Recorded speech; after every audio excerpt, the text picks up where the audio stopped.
the more powerful identity is the one you have with yourself. The way you've defined yourself really controls you. And so it can be to your advantage. Lance Armstrong has, he had an experience. Think about this. He was one of the greatest, most recognized athletes in the world, did things no athlete had done as a cyclist in history, brought great fame to America.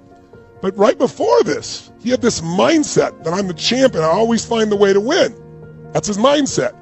Problem with that is he'd do anything to win, including break the rules around doping. And so now that's harmed his identity, career, life, and direction.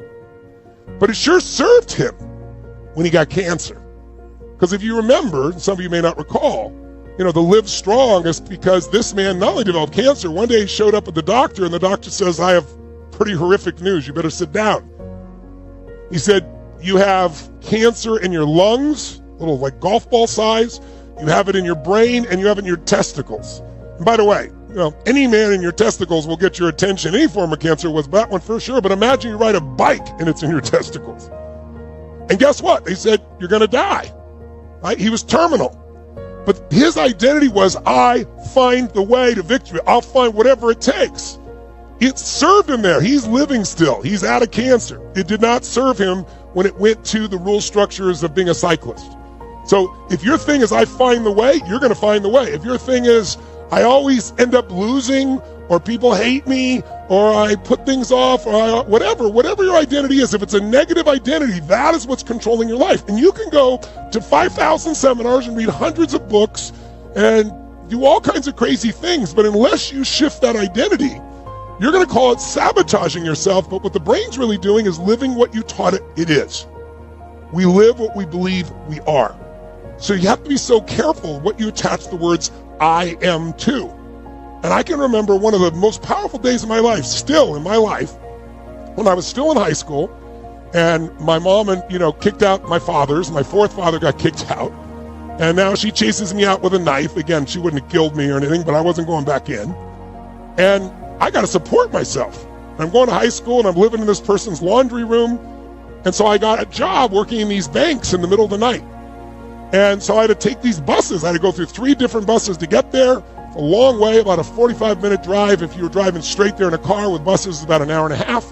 I'd go and do my work. I'd do 6 hours of work in 2.5 hours. I'd finish 2 in the morning. I'd come back, wait for the bus, get on the bus, do the 3 buses back, get home, usually around 4 in the morning, 3:45, 3:30 in the morning, then try to sleep for 3 or 4 hours and get up and go to school. And I tell you this because one of the most powerful days of my life was I finished doing all the banks, worked like crazy, and then I came outside. It's 2 in the morning. I'm waiting for the bus. And I'll never forget. I'm looking at my watch. No bus. 2:10, no bus. 2:30 a.m., no bus. I don't have a car. I don't want to get home. I got to get home. Where are the buses? And finally, about 2:45 in the morning, a guy pulled over just driving late at night, and he saw me at the bus stop, and he goes, hey, guy, don't you realize there's a bus strike? The buses had gone on strike that night. So I have no way to get home. So true story, guess what I did? I was so pissed off and angry about, remember we talked yesterday about breakthroughs and what made it possible? How many of you, what made the breakthrough possible is you finally got enough pain where your brain went, no more, I'm changing this freaking thing now. How many of you that's what did it? Raise your hand if that was the trigger. Say I. Say I. You don't get caught off guard. Proper preparation prevents poor performance. It's your responsibility to plan, to prepare. This is your dream. As Kurt Vonnegut, one of the greatest authors in modern times, said, when I write, I feel like an armless, legless man with a crayon in his mouth. But he still did it. And that's the kind of thing that you're going to hear from the greats. You're not going to hear that it was easy. You're not going to hear that they felt suave and cool.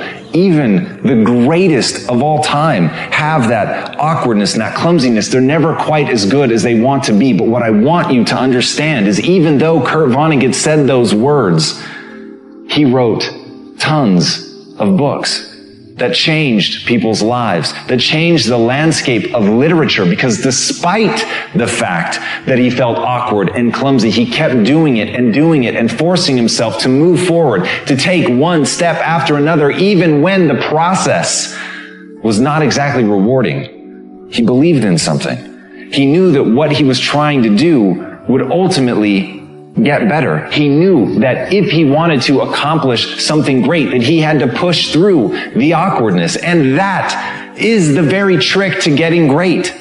You just have to do it. You have to go. You have to take that first step. You have to push. You have to drive. You have to strive every time to get a little bit better. You have to strive not to fall prey to your own doubts and insecurities. And as Joe Namath said, if you aren't going all the way, why go at all? In order to achieve your goals, you must apply discipline, which you have already done, and consistency every day, not just on Tuesday and miss a few days. You have to work at it. Let me tell you something that is true beyond measure. The struggle is guaranteed. The success is not. The struggle is a guarantee. So you better love what you do on a day-to-day basis. Read Eckhart Tolle's The Power of Now. The only moment that's real is right now. Now follows you. So every time you're doing something, if you're standing and staring and waiting for someone to finish going to the restroom or whatever, you're standing in line at Disneyland, that is your life. That is the sum total of what you are about in that moment. And life is simply a string of those moments. And so you've got to start asking yourself, am I using those moments wisely? Do you think even with those 5 negative people in your life and this one incredible mentor, do you think you're still going to end up winning? Who's more powerful? But I remember I was reading a book years ago on preparing for a marathon, and one of the chapters, again, was on the psychology of it, and it said this verbatim, because I'm the memory expert. It said, your brain is like a supercomputer, and your self-talk is a program it will run. So if you tell yourself you're not good at remembering names, you will not remember the name of the next person you meet because you program your supercomputer not to. And I always tell people that, and now I don't think the brain is like a supercomputer. I think it's a weak metaphor for what it is, because this is like a living computer that could do so much more and has different capabilities. But I would say that your self-talk is important, and it is the program that we will run. And I always tell people to keep it positive, keep it empowering, because your mind is always eavesdropping on your self-talk, right? And you have to...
Careful what you say to yourself, because it's this unconscious command. So I would be very careful, like when I get nervous, or I feel like I think some of the most successful people live at the edge of their limits, and they play there also as well. And so whenever I feel in my nervous system, I feel like I can't do it, then I feel like I really must do it, because I feel like how we do anything is how we do everything.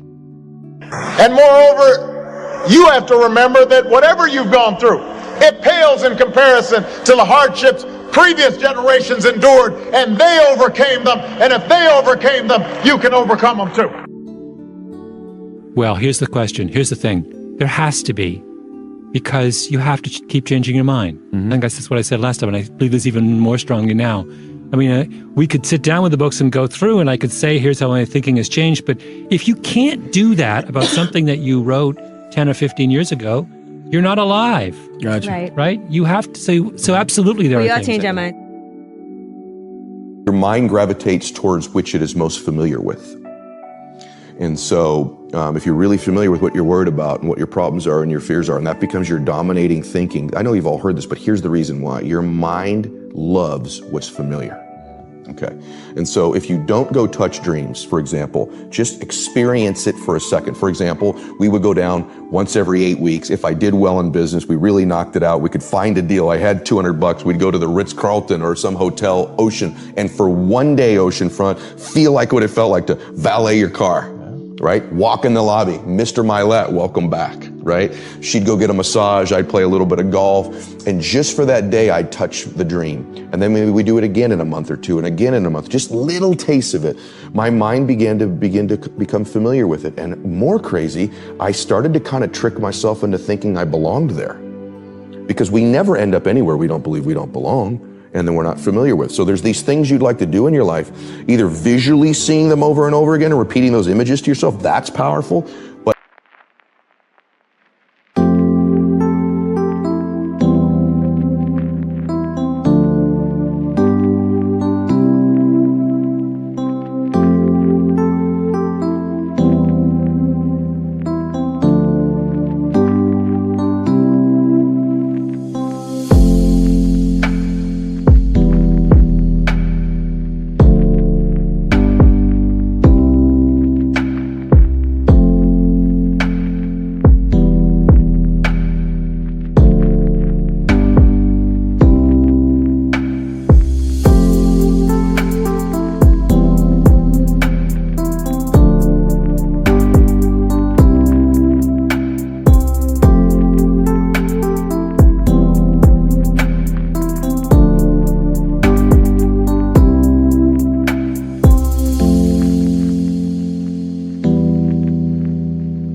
a double whammy is to not only repeat them and see them, but to go see.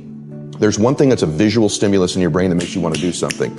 The triple whammy is if you could see it, touch it, feel it, and smell it. If you allow all your senses to experience something, it becomes far more familiar to your brain. And so I'm a massive advocate of touching a dream in any form you can get it, the best of which is actually going and experiencing it short term. If you begin to believe you belong there, you're a little bit better. And so you will not probably produce many things in your life that you've not visited either mentally or literally thousands of times. And so if you want to end up somewhere, you better be visiting them. Those could be dreams, visions, but the most important thing is if you could actually, more powerful, is if you could go touch them short term, massive difference. Drive by the neighborhood, see the cars. If you want to spend your life in service for your church or your community, take a day out every month and actually do it. Know what it feels like for an afternoon to feed the homeless or to do, and you begin to love it and feel it and believe you belong there, more and more chance that you'll be able to do that full time someday.